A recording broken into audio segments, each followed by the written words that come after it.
le compte de la présidence du FASO, 2 décrets importants ont été examinés et adoptés. Il s'agit du projet de décret portant création, attribution, organisation et fonctionnement de l'autorité nationale de coordination du foncier, en abrégé ANCF. Ce qu'il faut dire, c'est que cette structure, qui sera donc rattachée directement à la présidence du FASO, est un secrétariat technique qui a reçu la mission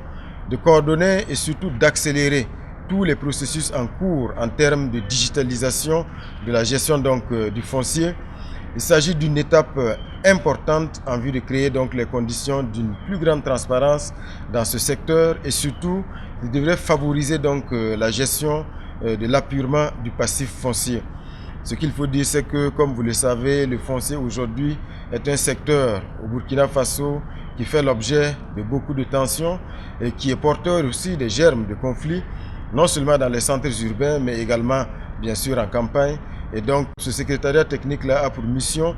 de coordonner les activités de tous les départements donc, qui sont impliqués dans la gestion de ce processus-là, afin donc de donner un coup d'accélérateur,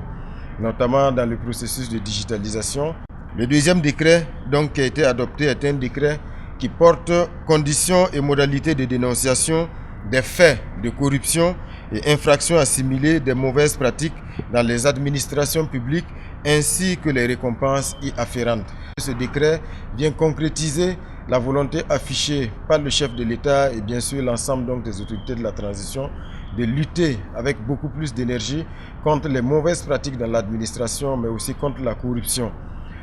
Ici, il s'agit véritablement de permettre à l'ensemble des citoyens qui sont soit victimes ou témoins d'actes de corruption ou de mauvaises pratiques dans l'administration publique de pouvoir exercer leur droit donc de dénonciation et surtout que ces actes de dénonciation puissent donc être également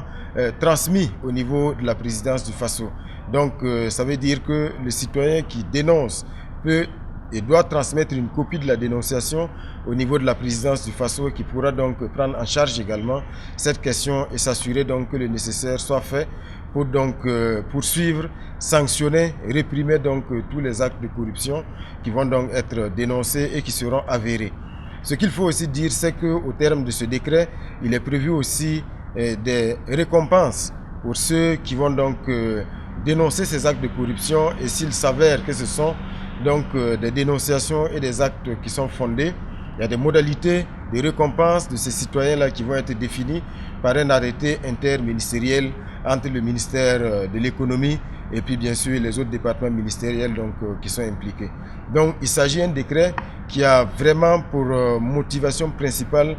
de donner encore plus de capacité et donner encore plus d'engagement dans la lutte contre ce phénomène-là qui jusqu'à présent gangrène l'administration publique et surtout remet en cause beaucoup d'actions qui sont implémentées au niveau politique afin d'améliorer les conditions de vie de nos concitoyens. Sobre Web TV, la Web TV au-delà de vos attentes.